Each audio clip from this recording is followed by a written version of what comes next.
여러분 안녕하세요. 오늘은 많은 분들이 궁금해하시는 주제를 가지고 왔습니다. 바로 우리 부모님 세대 어르신들이 왜 저녁 식사를 거르시는지에 대한 이야기입니다. 어머니, 저녁 드셨어요? 응, 먹었어. 걱정 마. 하지만 냉장고를 열어보면 어떤가요? 아침에 넣어둔 반찬이 그대로 있습니다. 요즘 들어 부모님 집에 갈 때마다 이상한 점을 발견하게 됩니다. 식탁 위에 먼지가 쌓여 있고 가스레인지는 깨끗하기만 합니다. 엄마, 요즘 왜 이렇게 마르셨어요? 나이 들면 원래 그런 거야. 정말 그럴까요? 많은 어르신들이 나이가 들면서 자연스럽게 저녁 식사를 거르거나 매우 간단하게 때우고 계십니다. 가족들은 식욕이 없어서 그러려니 생각하지만 사실 그 이면에는 우리가 모르는 여러 가지 이유들이 숨어 있습니다. 통계에 따르면 65세 이상 노인 중 상당수가 하루 2끼 이하로 식사를 하고 있다고 합니다. 특히 저녁 식사를 거르는 비율이 가장 높습니다. 단순히 배가 안 고파서 라는 이유만으로는 설명할 수 없는 진짜 이유들. 지금부터 하나씩 살펴보겠습니다. 첫 번째 이유, 소화 기능이 현저히 떨어집니다. 나이가 들면 우리 몸의 소화 시스템이 점점 느려집니다. 위산 분비가 줄어들고 장 운동도 둔해지죠. 특히 저녁에 식사를 하면 어떻게 될까요? 몸이 이미 하루 종일 활동하느라 소화 기능이 더욱 약해진 상태입니다. 젊었을 때는 밤늦게 치킨이나 야식을 먹어도 끄떡 없었습니다. 하지만 60대를 넘어서면 달라집니다. 저녁 9시만 넘어도 먹은 음식이 속에서 그대로 머물러 있는 느낌을 받습니다. 밤새 더부룩하고 속이 쓰립니다. 심지어 역류성 식도염 증상까지 나타나면서 다음날 아침까지 불편함이 이어집니다. 저녁 먹고 나면 밤새 뒤척이다가 새벽에야 겨우 잠들어요. 차라리 안 먹는 게 낫더라고요. 이런 경험이 반복되면 어떻게 될까요?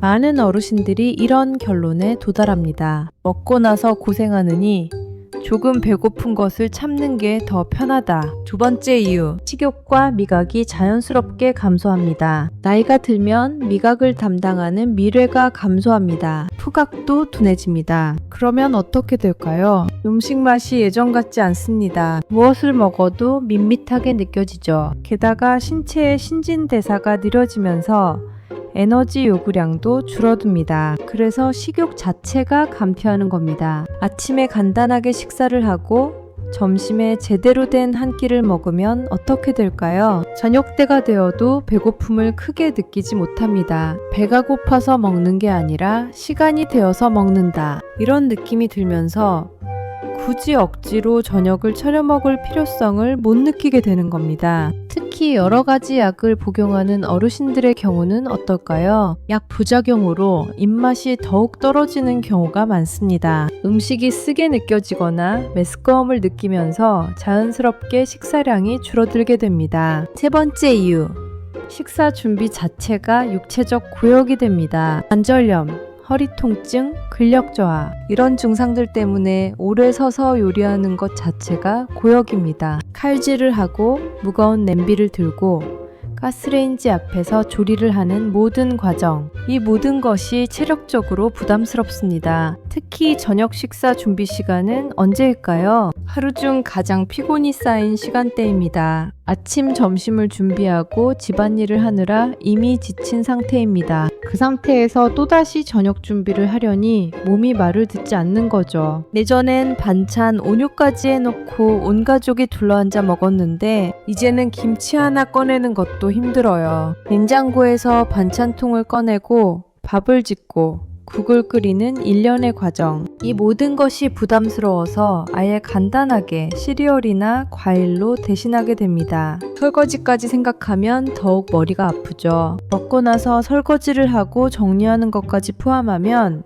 최소 1시간 이상이 소요됩니다. 이게 매일 반복되면 정말 힘든 노동이 되는 겁니다. 여기까지는 신체적인 이유였습니다. 하지만 신체적인 이유만으로는 설명되지 않는 부분들이 있습니다. 사실 더 큰 문제는 눈에 보이지 않는 요인들입니다. 바로 심리적, 사회적 요인들입니다. 네 번째 이유, 혼자 먹는 밥상의 깊은 쓸쓸함입니다. 한국 사회에서 식사는 무엇일까요? 단순히 배를 채우는 행위가 아닙니다. 소통과 정서적 교류의 시간입니다. 그런데 배우자가 먼저 세상을 떠나거나 자녀들이 모두 독립해서 집을 떠나면 어떻게 될까요? 혼자 식사를 해야 하는 상황이 됩니다. 특히 저녁 시간은 어떤 시간이었나요? 예전에 가족들이 모두 모여서 하루 일과를 나누던 시간이었습니다. 그래서 더욱 외로움이 느껴집니다. 혼자 앉아서 텔레비전을 보며 밥을 먹는 것, 너무나 쓸쓸하고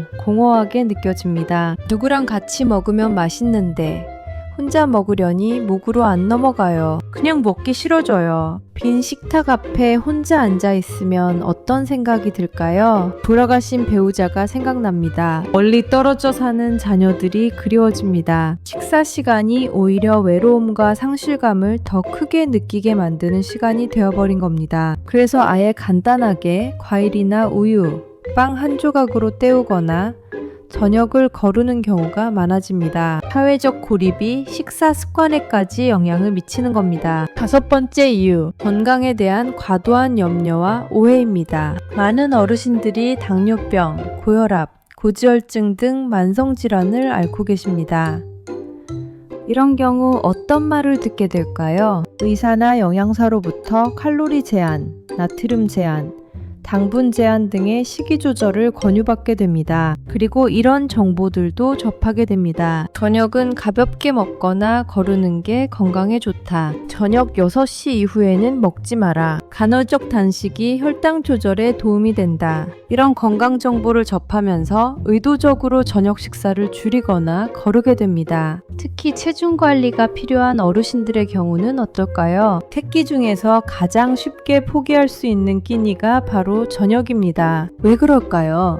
낮 동안은 활동량이 많아서 에너지가 필요합니다. 하지만 저녁 이후에는 주로 앉아서 TV를 보거나 쉽니다. 그래서 이렇게 생각하게 됩니다. 어차피 칼로리를 소비할 일도 없는데 굳이 먹을 필요가 있나? 또한 역류성 식도염이나 위장 질환이 있는 분들은 어떨까요? 저녁을 먹고 바로 눕게 되면 증상이 악화됩니다. 그래서 아예 저녁을 거르거나 매우 이른 시간에 가볍게 드시는 경우가 많습니다. 6번째 이유, 밤중 화장실 문제와 낙상에 대한 두려움입니다. 나이가 들면 방광 조절 능력이 약해집니다. 전립선 비대, 남성의 경우에 특히 그렇죠. 골반저 근육 약화로 인해 소변을 자주 보게 됩니다. 저녁에 식사를 하고 물이나 국물을 섭취하면 어떻게 될까요? 밤중에 화장실을 여러 번 가야 하는 상황이 생깁니다. 이게 단순히 불편한 정도일까요? 아닙니다. 실제로 위험할 수 있습니다. 어두운 밤에 반쯤 깬 상태로 화장실을 오갑니다. 그러다가 문턱에 걸려 넘어지거나 어지러워서 쓰러지는 사고가 발생할 수 있습니다. 실제로 노인 낙상 사고의 상당수가 언제 발생할까요? 밤중 화장실을 오가다가 발생합니다. 특히 혼자 사는 어르신들의 경우는 더 심각합니다. 밤에 넘어져서 다치면 도움을 청할 사람도 없습니다. 큰 부상으로 이어질 수 있다는 두려움이 있습니다. 작년에 옆집 할머니가 밤에 화장실 가다가 넘어져서 병원에 실려갔어요. 그 후로 저도 무서워서 저녁에 물도 잘 안 마셔요. 수면의 질도 중요한 요소입니다. 밤에 자다가 일어나서 화장실을 가면 어떻게 될까요? 다시 잠들기가 어렵습니다. 수면이 자주 끊기면 다음날 컨디션이 좋지 않습니다. 숙면을 위해서라도 저녁 식사와 수분 섭취를 줄이게 되는 겁니다. 7번째 이유, 경제적 부담도 무시할 수 없습니다. 국민연금이나 기초연금만으로 생활하는 어르신들에게는